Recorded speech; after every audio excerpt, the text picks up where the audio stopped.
this is one trip that I exchanged the most numbers. And it wasn't, normally like everyone else, we find it difficult to share our contact numbers, for obvious reasons. You meet people, you just don't want people calling you, invading your personal space. But I found that this particular trip was one trip that I shared my contact the most with strangers. And that's, to further, maybe make you understand just how hospitable and how comfortable I felt interacting with the people. I think Saudi Arabia made a very good impression. Now, like I said, the highlight of my trip was certainly meeting the people. If I had to judge people, like, I know this is an unpopular opinion, but I'm saying that if I was indecisive, my experience in Saudi Arabia would have made me convert to Islam. Yes, that's how good I felt. And that's how kind the people were. And when people are kind to you and not expecting anything in return, that's exactly what I'm talking about. I remember this particular instance where I was, because I was roaming my number, I didn't get like a local SIM card, I was roaming my number. So sometimes it worked, other times it didn't work at all. So this particular day, network was not very good. And I went to a mall, and just when I was going to get an Uber to leave the mall, it was difficult for me to do that. So I went into the store. Just before I got the Uber, I went into the store, and then I met I was trying to find, a particular item, and then the owner of the store didn't have it, and then he was trying to describe another mall where I could go find it. And of course I did not have internet, and then he said, okay, don't worry, I'm gonna give you I'm gonna hotspot your line. Now take note, I wasn't buying from him. It was obvious I wasn't gonna buy from him because he did not have what I wanted, but he was directing me to go somewhere else and get it. And then he made sure he turned on his hotspot for me to get the internet, and then to describe the place that I was going to, for me to connect to the internet, and then he just so I could get where he was talking about on Google Maps. Because when I was going to order my Uber, he told me to order my Uber, and then escorted me to where I was going to the Uber pickup point. Now, of course, by the time I left his store, I didn't have that network anymore. So I was outside my Uber. I think I was at the wrong spot, pickup spot, because my Uber apparently was roaming and around, and could not pick me up. That entrance, or rather the exit where I was not where my Uber could pick me up. So I lost network, and then I think I came back into the store, just to connect again. And then I realized that my Uber had canceled, and then I went back again. Okay, this time around trying to get like a regular taxi, anyone I could hail. And then the security guard outside there, he just said, when he saw that I was waiting for a while, I now told him no internet. And then he's like, no, don't worry. I should turn on my phone. He's going to connect, he's going to make sure I connect, to his hotspot. And, so I could get my Uber. And of course he did that. He turned on the hotspot. I connected again. I got the Uber. He waited beside me to ensure that I was still connected to him until my Uber came, and then told him thank you, and then he responded, and I left. He didn't expect anything from me. I thought that was kind. And then, of course, another instance I'm going to talk about was at the hotel. There's a dispenser, just once you step out of the lift, that dispenses like really nice, scent. And then I had smelt it, over and over again. And I told the receptionist, I told them at the reception that please, I want to get the exact scent, so that when I'm going back, I would buy some for myself. And then the guy said, don't worry, I'll get the guy in charge of it, and he would let you know. So he told the guy, and then the guy said, oh, don't worry, I buy in gallons, I'll just pour some for you to take with you. And he asked for my room number, and then I'm like, okay. And then he shows up with this. Like, look at that. He shows up with this much fragrance, Now, absolutely free. I don't have to buy because I have enough for my dispenser. Yes, I do have a dispenser, like the electric one that you pour the liquid and then it just dispenses. But he got me this much. So now I have to figure out how to get this, back home. Now, that is exactly what I'm talking about. The people are hospitable. They're nice. I've had I've had a great experience here. I wouldn't tell you the number of times that maybe I got into an Uber and then they were very curious because, the moment they see you, they want to know where you're from. So the question I always get is, where are you from? And then by the time I say I'm from Nigeria, you could see the excitement. Oh, Nigeria. Oh, very good country. Oh, you like football. Oh, I like Nigerians. And the ones who could not speak English, you would see maybe they were trying very hard to, let's say, keep to themselves so that they would not have to say so much. But of course, the ones who could, you would see the ones who were eager to maybe interact with you so they could practice their English. I remember this particular guy who dropped me off. He wanted to, that he said he was just meeting me, that he likes to interact with people, especially people from English-speaking countries, so that he can practice his English. He told me about how he spent 8 years in school because he could not, understand. He couldn't perfect his English, and then he had to go live in England for like I think 6 months, 1 year, just to get his English going. And then I think he was trying. And then he told me, if you ever come back, just let me know because I don't think you saw enough. When you're with a local, coming here, you probably just went to the internet to go and check the best things to do. But if you're with a local would actually, show you more. So you get to see more and experience more. So don't worry, I can take you around next time that you come. I loved visiting Saudi. I met this particular instance where I went to the restaurant. I had gone to eat there. I did a tour at Balad, and then I had asked the lady that worked, at the hotel where I could get like good food, and she recommended this place. And this place is somewhere you should go if you ever go to Jeddah. It's been in existence since 1949.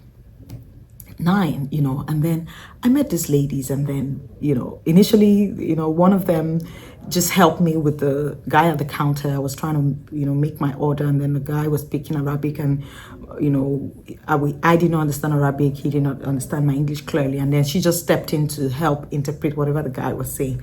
And then she was very nice, So after she finished, I just went out to sit down because I was going to order a takeout. I didn't know she had her sister and her mom like outside, like two, elderly, women. And then they were curious. Initially, I saw they were discussing among themselves, like, okay, because maybe I stood out like a tourist or whatever.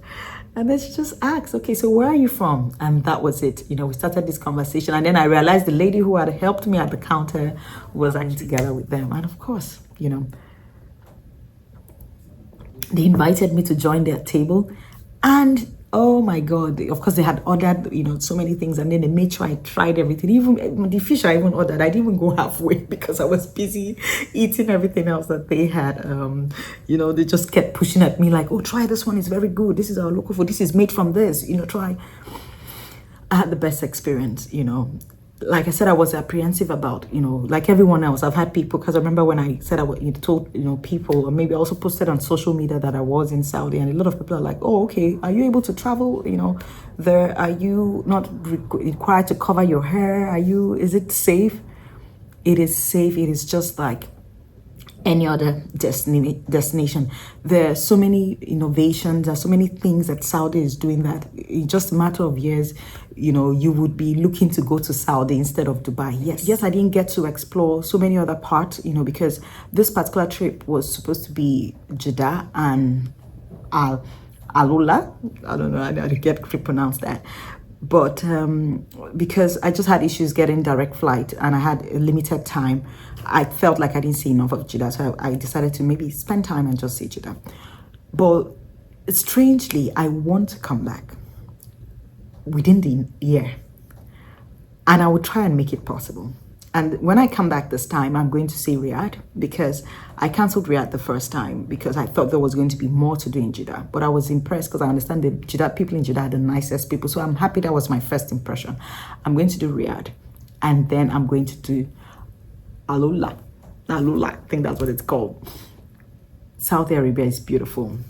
You see, people are not informed. There's so many misconception, so many misconception on the internet about what it is. And I see that they don't even bother to try to correct that impression. They don't even speak English. So So why should they be explaining to English people that their country is good?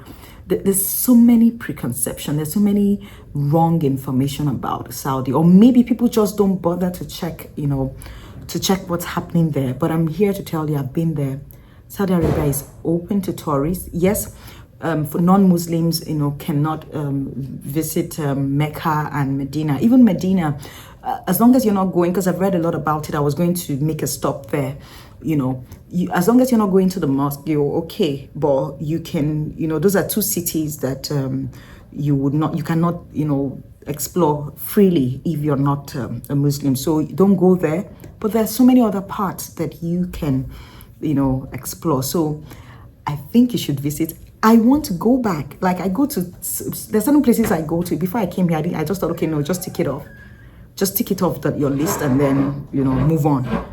But imagine that I want to go back. You should know that it made a very, very good impression, I loved it. I'm telling you how good I felt. If I was indecisive about what religion to go with, because of the kindness I experienced with the people and the way of life and the culture, I would consider Islam. Yes. Yes. Just because of how warm and how it wasn't one person, and everyone that that was kind to me, I made a conscious effort to find out where they were from. It was a case of I wanted to be sure that they were not foreigners. So I made a conscious effort to ask where, because they were also asking me where. The moment you ask me where you're from, come on, I'm throwing it back at you, and they were good to me, Now, I don't know that back home, if I sit somewhere and someone offers me maybe peanut or, I would take it and just throw it into my mouth. But imagine how trusting I have been in the past 2 weeks, because I had this lady sit beside me on a plane, and then, she was my seatmate. And the next thing because she was covered in hijab, so she just, I just learned that she was just coming from Mecca, and she was traveling solo to Mecca and back. She just pulled dates from her. She was going to eat dates. So the first thing she did, she just pulled it off from her purse and then just gave it to me. Yes, of course, before we sat down, we exchanged, I realized actually we exchanged, we just said hi to each other. And then she just pulled out dates from her bag and then she gave it to me. The first thing I was taken aback, like, okay, do I take it, do I not take it? But then, she just, she gave it to me and then pulled the next one and started eating. And then she told me, oh, this is from Mecca. And then I'm like, oh, okay, nice, and then she offered me water as well. She told me, okay, she had holy water from Mecca, and that if you drink of it and maybe make a prayer request, that, your prayer, if you have faith, your prayer can come true. And we just started interacting, So I'm telling you, this is someone that was just, and then all of a sudden she's like, oh, okay, I live in Paris. And then I'm like, oh, okay, that was strange, She was coming, from Paris. And then she was like, I told her I was in Paris, 2 months ago, and then she's like, oh, the next time you're in Paris, just let me know. Don't come without letting me know. I've made great connections just by traveling, and I really, really loved how Saudi made me feel. It made a very good first impression. And yes, I want to come back. Yes, I want to experience the people again. I want to see more of the country. Yes, I loved it, and I think you should go. When I interact with them, I also want to know what they think. I walked into a mall and then I was going to do an eye test. So when I walked in, the ophthalmologist, the ophthalmologist was Nigerian, Dr. Ifeanyi. So I walked into it, and then, of course, the moment I started talking, he's like, okay, where are you from? I'm like, I'm Nigerian. And then I'm like, wait, you are Igbo. He was that easy, and he was nice. He was really good to me. He wanted me to meet his family because he lives here with his family, and then he was like, oh, okay, I don't know, how long are you here? But unfortunately, it was just towards the end of, I could not make that happen. And then I kind of asked, do you like it here? Because it's 100% an Islamic state, there are no churches, but I also wanted to know if there were people actually are able to come together and pray. And then he's like, yeah, there are Christian centers, but come on, it's an Islamic country, churches are not here. So I asked if his wife liked it. He said, well, I don't think she likes it that much, but he likes it. He's like, the locals are very nice. That, as a matter of fact, it's even the foreigners that you're concerned about, but the locals are beautiful. And of course, that just confirmed, all these feelings that I've had, about that. It just made me feel like, okay, maybe I wasn't exaggerating with the experiences that I was having. So I loved it. And this is me preaching. I've traveled around the world. And so you should trust what I say, that Saudi is a place that you should visit. Of course, you should respect the culture. I am one for respecting. I don't like people coming into my personal space and being as they want. No, you're in my space.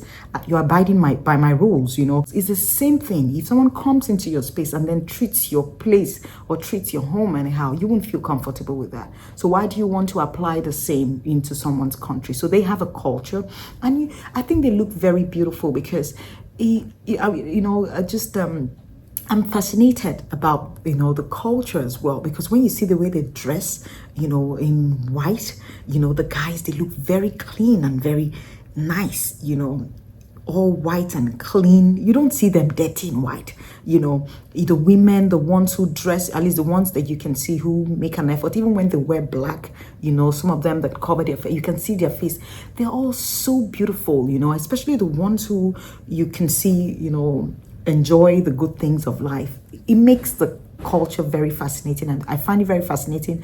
I find it really interesting. I think it is gorgeous. I think they look luxurious, and I loved, my time there. I really, really loved my time there. And this is me preaching and telling you, if you've had doubts, about visiting Saudi Arabia, this is, this is me saying go. If you're a Nigerian passport holder and then you have a UK visa, you have a Schengen visa, or you have a US visa, yes, you can visit. You have any valid of visas, that I just mentioned, you can visit Saudi Arabia. You would get a visa on arrival, and you would pay 395 reals, which would be just a little over $100, and then it's valid for 12 months. And it's multiple entry, meaning you can keep going over and over again. And you'll be telling me, okay, why would I want to go to Saudi Arabia? Don't worry, I thought about that too. I thought maybe I just needed to go once, but now I want to go again. Honestly, I do want to go again. I have 1 year to decide. And if I find myself in the Middle East, trust me, I'm going to take a flight to Saudi. That's how good I felt. And that's why I want you to experience. So thank you for joining me. My name is Otota. I'm a travel content creator. If you have any questions, leave it here. I may be able to help you. Have a good day.